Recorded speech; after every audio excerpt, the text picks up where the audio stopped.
Strikers 1945係彩京喺1995年推出嘅縱向卷軸射擊遊戲。喺推出 Strikers 1945之前呢，彩京已經用相同自家街機底板推出過 Samurai Ace 啦，同埋 Gunbird 兩款射擊遊戲嘅。雖然就唔係好受歡迎啦，但係一街都係格鬥遊戲嘅年代呢，彩京彷彿係一道濁水中嘅清泉啊！去到1995年6月啦，彩京推出第3部作品 Strikers 1945，射擊迷終於揾到一部勁好玩嘅射擊遊戲啦。當時自己多年已經冇玩射擊遊戲啦，而技術早已經生疏，閃避力都已經唔夠兒時般勇猛啊！當年最終都花咗啲時間練到呢個遊戲爆機先至收手嘅。槍林彈雨之下，喺電光火石間作出巧妙嘅迴避。男人與機器之間嘅決鬥，呢啲先係我認同嘅男人嘅浪漫，就絕對唔係咩豆腐火腩飯咯，咁麻辣。呢啲係當年彩京推出遊戲嘅宣傳海報，介紹咗Strikers 1945係彩京嘅第3部作品嚟嘅。另外呢個係遊戲嘅宣傳單張嚟嘅，有簡單嘅操作同埋機體介紹啦。例如發射鍵速力啦，指機能作出陣型攻擊嘅，亦有介紹可以取得嘅3種道具嘅。遊戲有6部機體可供選擇嘅，每一部都有佢嘅特別之處嘅。而頭5部機體都係女機師駕駛嘅，只有最後嗰部 Shinden 陣電係男機師駕駛嘅。以下我會以影片逐一介紹6部戰機嘅。第一部機係 P-38 Lightning。閃電係美國2戰雙引擎戰鬥機，非常出名。上彈屬集中型啦，副彈為追蹤 missile， 能夠自動導向。陣營速力時間 0.5 秒，攻擊方式係前置子機作5秒鐘向射擊，範圍廣啦，但略嫌火力不足嘅。bomb 技係1噸炸彈，威力唔錯嘅，效果持續時間普通。總評啦 ，P-38 自機嘅受擊判定面積係全遊戲最大嘅，移動力慢，係平均輸出型嘅戰機嚟嘅。4個字形容佢大而無 speed， 我真係唔識得用呢部機。第2部係 P-51 Mustang， 野馬係2戰中美國單引擎長程護航戰鬥機。有擴闊型嘅常彈啦，副彈為速射型 missile， 近距離輸出威力十分強勁嘅。陣營速力時間係 1.5 秒，子機會變成向上移動嘅旋轉燒彈場，係遊戲中 bomb 以外嘅唯一燒彈方法嚟嘅。bomb 技係剛才嘅 B-29 轟炸機護航轟炸，威力唔錯嘅，持續時間長。總評啦，唔好以為 P-51只係雙打嘅支援機體，其實佢嘅近距離輸出係十分強勁嘅，中距離亦都出色嘅，非常實用嘅機體嚟嘅。第3部係 Spitfire， 噴火係英國皇家空軍單引擎戰鬥機，同 P-51相若啦，配備咗擴闊型常彈嘅。副彈為結緣 missile 啦，當佢擊中敵人嘅時候就會減慢速度啊，並持續造成傷害。陣營速力時間 0.5 秒啦，攻擊嘅方式係子機喺前面捉起機陣啦，作斜方向嘅射擊嘅，並會跟隨自機移動。bomb 技係火刃炮啊，亦都會隨住自機移動嚟到進行攻擊嘅，持續時間偏長嘅。總評。功力略嫌不足，陣營攻擊好難對敵人造成有效傷害。第4部係 Messer Bf-109， 佢係德國空軍單引擎戰鬥攔截機，常彈屬集中型，副彈配備咗自動瞄準機槍，對付雜兵嘅時候非常方便。陣營速力時間為1秒。攻擊方式係子機旋轉並係向上移動嘅，持續作出縱向射擊直至離開畫面。bomb 技係 Ju-87 轟炸機嘅俯衝轟炸氫彈，威力普通，持續時間短。總評 BF-109受擊判定面值係最細嘅，係保命最強嘅機體嚟嘅，陣營攻擊集中灌注，威力強勁啊！第5部戰機係 Zero Fighter，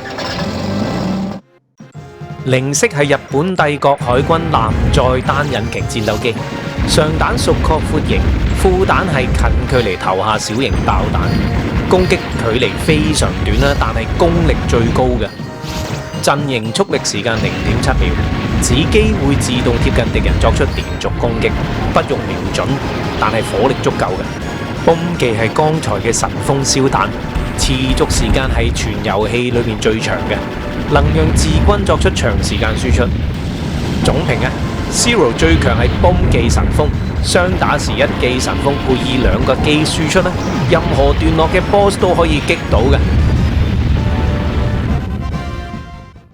最後一部係今集嘅主角 Shinden J7， 陣電係日本帝國海軍單引擎攔截機，螺旋槳設計在機尾嘅，佢配備咗集中型嘅上彈，副彈為直線大型 missile， 速度一般，陣營速力時間係1.2秒，此機會縱向移動並向左右兩方掃射，只係有3部子機嘅情況底下呢，先至會有子機向上掃射。泵技係真武士刀，持續時間最短，但係功力最集中嘅。總評啊，陣電係移動力最快嘅機體，包括佢嘅泵技真武士刀都係以快見稱嘅。天下武功唯快不破，明顯地 Shinden 係為咗一人獨戰而設計嘅。留意2次武士刀嘅示範啦，第一次嘅武士刀係遠距離發射。之後要補槍一段時間呢，先可以令到 boss 倒下嘅。第2次嘅武士刀呢，係貼近 boss 發出嘅，一擊即破。原因係近距離發出嘅真武士刀接觸目標嘅時間較長啊，所以功力呢亦都相對較高嘅。遊戲爆機會顯示機師嘅照片嘅，但係會有3種情況嘅喎。第一種呢，如果你係入錢逐關爆機嘅呢，顯示嘅會係最上面嗰一行啊，機師嘅樣呢同埋個名呢都唔會顯示嘅。第二，如果你係一幣通關嘅話呢，會顯示第2行嘅照片嘅，可以見到機師嗰個樣啦，同埋佢個名嘅。第三，如果你係8個關卡3個項目，即係時間金塊同埋擊墜數都取到金牌呢，顯示嘅將會係清涼版嘅照片嚟嘅喎。早知就選用女機師嘅機體啦。呢個係遊戲發行嘅時候所提供嘅另一頁海報嚟嘅，裏邊有6部戰機較詳細嘅資料喎。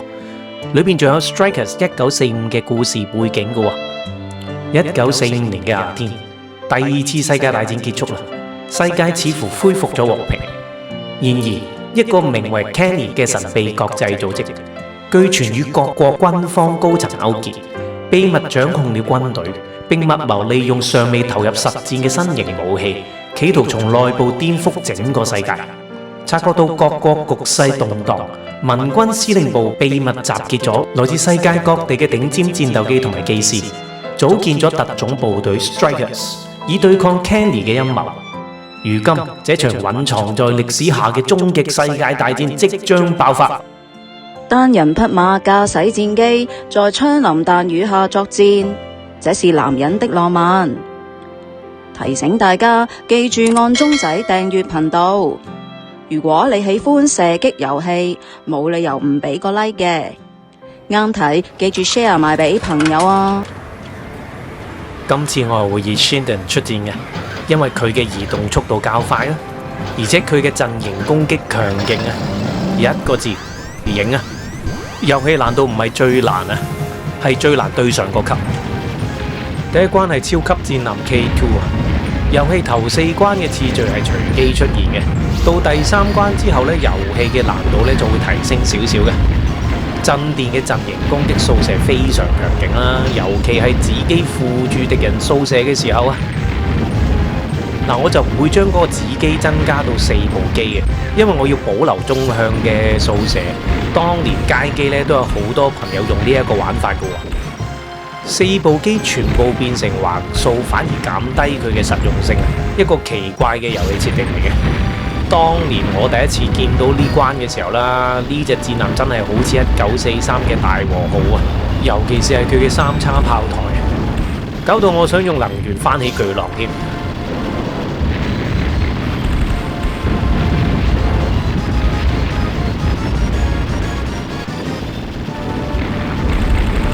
前面嗰個炮台會變成機械人啊！其實頭4關嘅 boss 都係機械人嚟嘅。第3級啦，可以縱向掃射啦。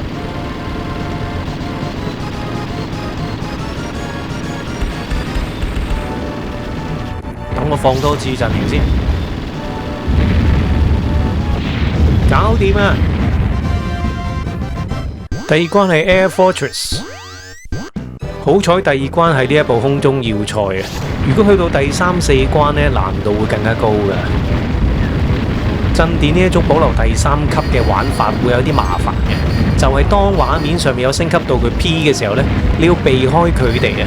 有時因為咁樣而令到你失手㗎。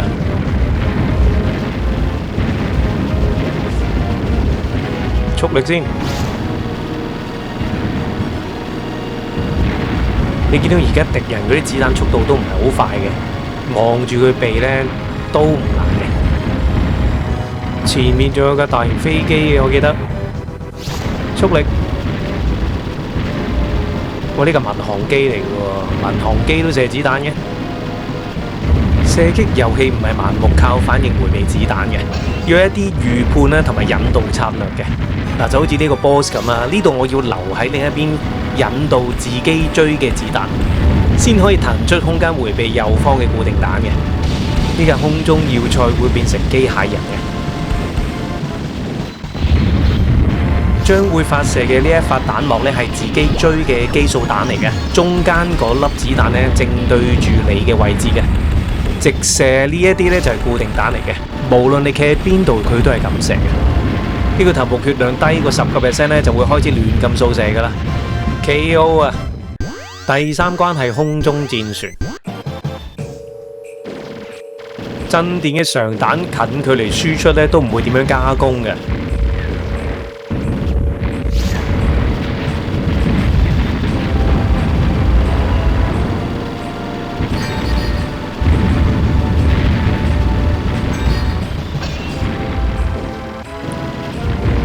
呢度嘅左邊有個高血量嘅炮台，要用陣型攻擊啊！哎呀，放錯咗子機位置添，扶唔到個塔炮進行輸出。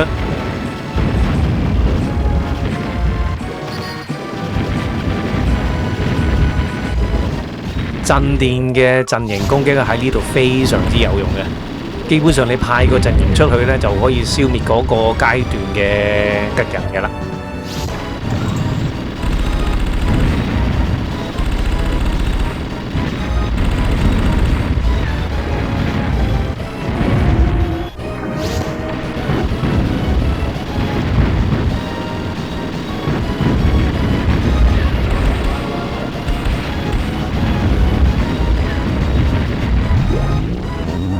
好啦，到大佬啦！我選擇呢就唔破壞佢個身體嘅，因為打爛佢個身體之後呢，佢就會發射一啲好難避嘅子彈嘅，索性呢就等時間呢，等佢自爆好過啦，就係咁啦。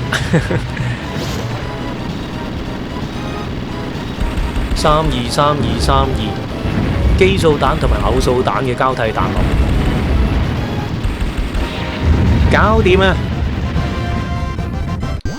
第4關係地面嘅戰船啊！呢一關同剛才3關有啲唔同啦，雜兵裏邊咧會多咗好多坦克嘅，而且咧仲有火車路軌喎。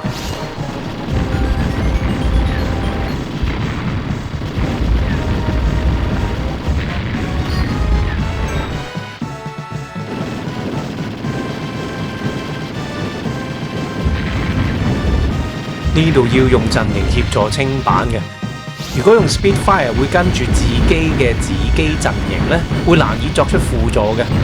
我自己玩射擊遊戲，如果使用bomb過關嘅話呢，我覺得係一種投降嚟嘅，除非學唔識點樣去避啦，否則盡量都唔會用嘅。呢度用個陣型攻擊就得噶啦，強啊！呢一個 boss 去到第4關先出現呢，會有更多碎彈嘅，唔應該停留嘅，要走位引導呢，先有生位可以走嘅。呢一招係固定彈嚟嘅，留喺安全嘅位置呢，就可以保命噶啦，搞掂啊！第5關開始係固定關卡嚟嘅，呢度係火箭基地啊，要好好安排陣型擺位啊，否則呢會被彈幕限制呢，逼你上死路嘅。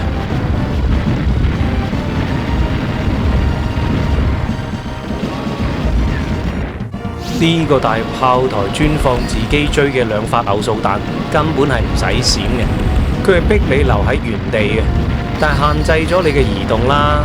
遊戲呢就會派另外一方嘅直升機嚟去收拾你啊，活用陣型協助就得噶啦。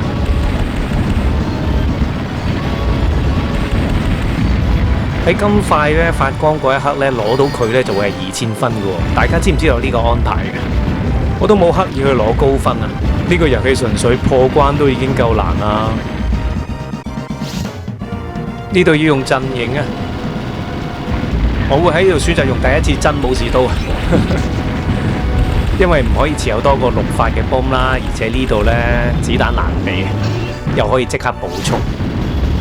呢個波算叫容易對付嘅，基本上只係有2發嘅自己追。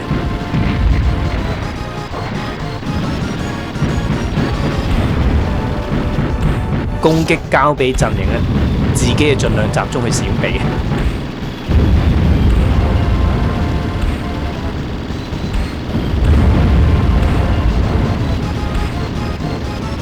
靠反應同埋記憶啊！好啦 ，KO 啊！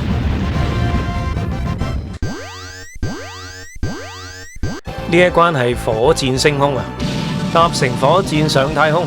好似機動戰士高達嘅嗰啲情節啊！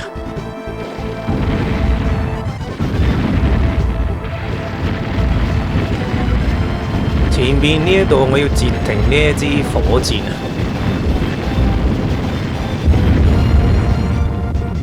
呢度一定要盡快破壞呢個火箭倉啊，同埋消滅嗰啲血滴子。如果唔係，只係等死嘅啫。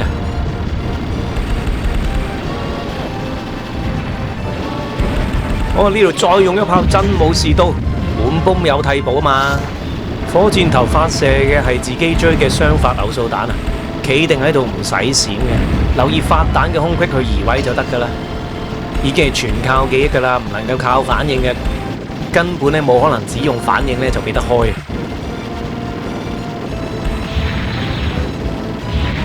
上太空到 boss 啦！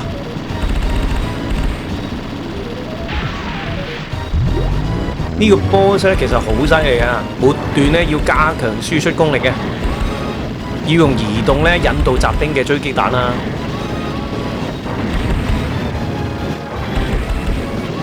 最後嗰段啊，而家要用陣型攻擊加攻啊！哇，好多彈啊！灌注攻擊要快手啊！哇，好險啊！佢出大爆前消滅咗佢。第7關上到去月球作戰啦！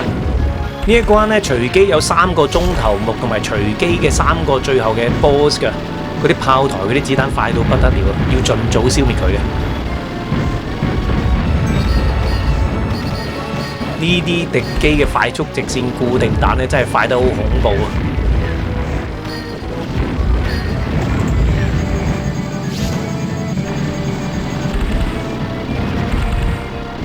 呢度有3個鐘頭目出一個，咦係嗰隻好似鬼咁樣嘅鐘頭目啊！佢發彈有一定嘅隨機性嘅，同佢嗰個面孔嘅表情相關嘅。有時佢嬲，有時會笑啦。佢所發嘅追擊彈亦都會唔同嘅。不過我真係冇時間睇佢面色啊！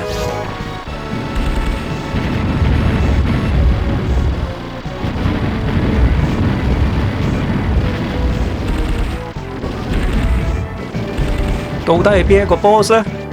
最難打係要塞。哦，真係好彩啊！戰機係最易對付噶啦。第一段全部都係固定彈，唔係自己追嚟嘅，集中迴避。呢個 boss 最難避就係呢個細機嘅子彈啊！總之就唔好死啦，避！最後尾呢架飛船反而唔難打喎。哇！其實留喺中間係好安全嘅，管住佢射佢，搞掂啊 ！KO！ 最後一關啊！呢度係敵軍嘅基地啊！守軍有好多係戰蟹嚟嘅。唔知個遊戲設計者咧係討厭啊，定係特別中意咧龍蝦同埋蟹啊？會讓呢個遊戲嘅 boss 設計成甲殼類嘅生物。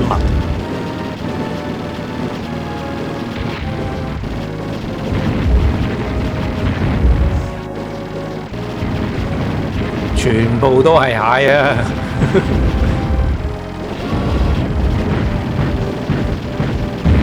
呢一段個 boss 又係蟹喎。子彈好快啊，但係唔難避嘅，全部都係固定彈可以記位嘅，靠反應咪傻啦，靠背嘅啫。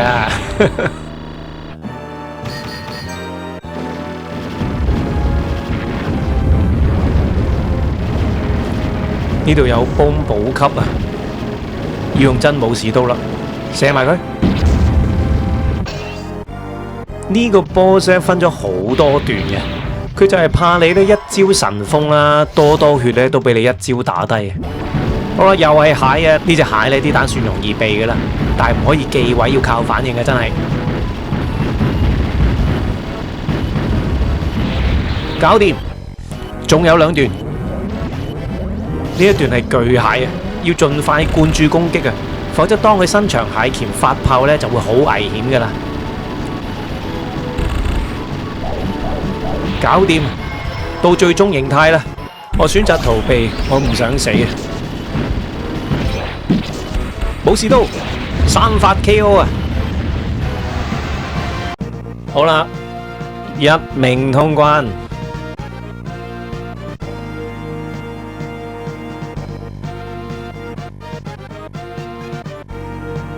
呢次只係差第4同第5關攞金塊，攞唔到金牌。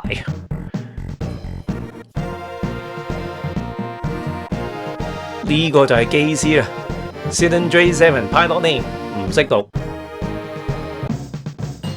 好啦，到咗二周目啊！二周目咧就唔係俾地球人玩嘅，完全係一啲反人類嘅關卡設計嚟嘅。我覺得設計者咧簡直係犯咗戰爭罪行啊！點迴避嗰啲子彈啊？其實我差唔到幾耐嘅，即係我唔識得描述啊！大家自己睇啦。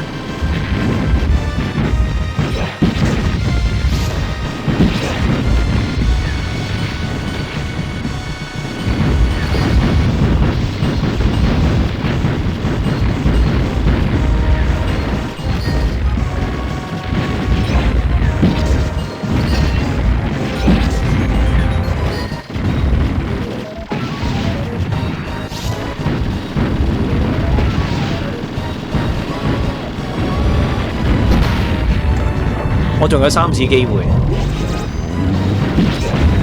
唉，我都無心戀戰啊，用真武士刀算罷啦。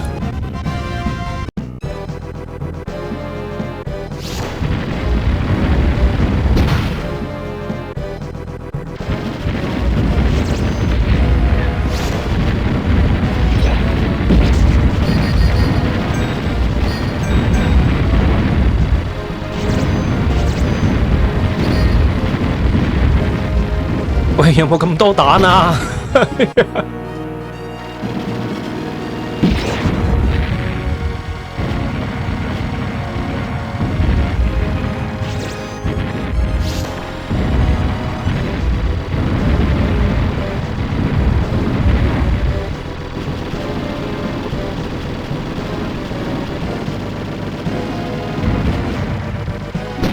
哎呀，終於玩完啦！